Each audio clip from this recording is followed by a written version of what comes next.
Sharks hold hidden artifacts deep within caves filled with bugs and beasts, but if I want to take on the bosses of the island and beyond, I'm going to need to find them all. However, before I can start that, I'm going to need some dinos to help me fight through them, so breeding must begin. And today, I'll show you how not to breed if you actually want some powerful dinos.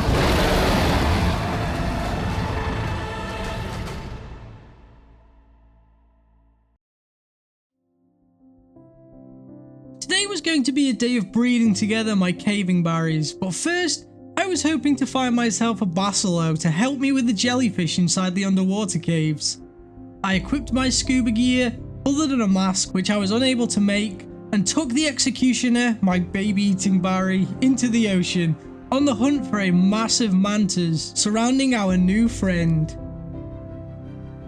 It wasn't too long before I found one, but as usual, this was a weak one, so I took it out, which gave me so much oil, and even if I'm not getting strong basilos, at least I'm getting some great resources. After a while, taking on mostly Megs, I was approached by a couple of Zafactinus, something I'd never seen before, so as they began ravaging me, I decided to swim to land and steer clear of them, which turned out to be a great idea as I found out that apparently these can pull you off your mount, so I guess I got lucky. With limited vision due to not being able to craft a scuba mask, I decided that today was not a day to tame the basilo, so I headed back to base before taking out Frostbite following a new treasure map. It wasn't particularly worth it as it only had some highly protective chitin leggings and a decent pickaxe, but there were no saddles in there. However, when trying to get a yellow drop, but this drop only made me feel like I should restart the hunt, as I got a pretty decent basilo saddle here. Despite this, I knew without the scuba mask, vision would be a nightmare, so I'd hold on to it for now. And so it was time to get back to base, put everything away, and start on breeding the barries. We were off to a great start though, as I began to hatch all the eggs, mutations were already happening. But I'll try and give you some context here as to how I'm doing my breeding wrong, just so you don't do the same. So as I got mutations in any parent, whether the child was a male or a female, I would swap them out. Now for each mutation that babies get, that will add one mutation into the breed line. So let's say you have a mutation on your male, you now have one mutation in the breed line out of a total of 20 in the mother's side and 20 in the father's.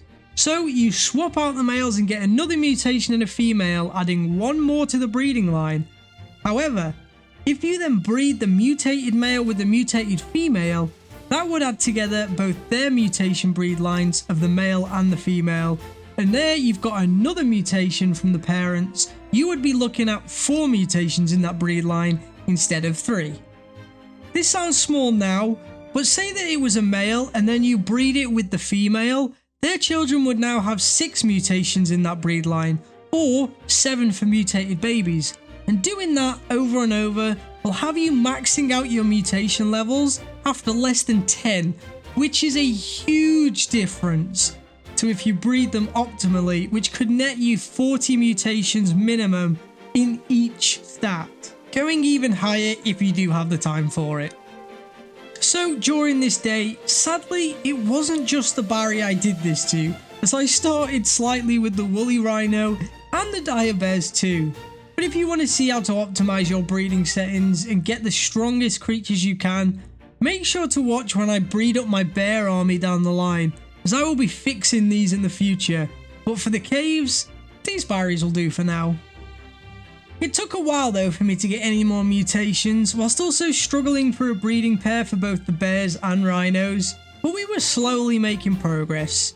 Eventually though, the rhinos had their pair, and so I took a short break, farming some drops which ended up not being great again, until I was faced with a Rex battle, and I swear these Rexes got good loot, because this yellow drop ended up containing a scuba mask that I needed on top of a strong pistol. But I had already decided that I didn't want to enter the sea again today, so that would have to wait for another day. I made a quick stop off at the volcano for more metal before getting back and hatching more berries. Having some awful colours though, but it was not those I was looking at right now.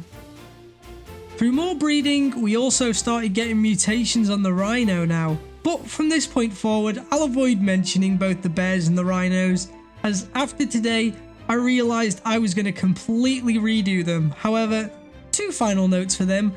We were getting some nice orange colours for the bears, which we would use later, but I did end up killing the parents for the bears and the female rhino, thinking I wouldn't need them anymore. With one of our ridiculously coloured berries, I named them Ocean Man, and carrying on the breeding line, messing up all of the mutations whilst blissfully unaware I was doing so, I was having the time of my life, running around on our original male rhino. Whilst trying to rush through the breeding, I accidentally wiped the Oviraptor from the terminal. So now, this breeding was getting worse and I had to go out and get another Oviraptor so that the terminal could pick up eggs again. And I had to make another terminal whilst I did this, so that would only pick up the eggs and I wouldn't make that mistake again. I placed down some storage boxes to keep safe our breeders, final colours and other dinos that weren't in use. But still, we were not ready with the berries, so I tried one more time to enter the ocean with the new scuba mask in search of a bacillo. I was taking on mantas, megs, alpha megs, and more whilst finding nothing.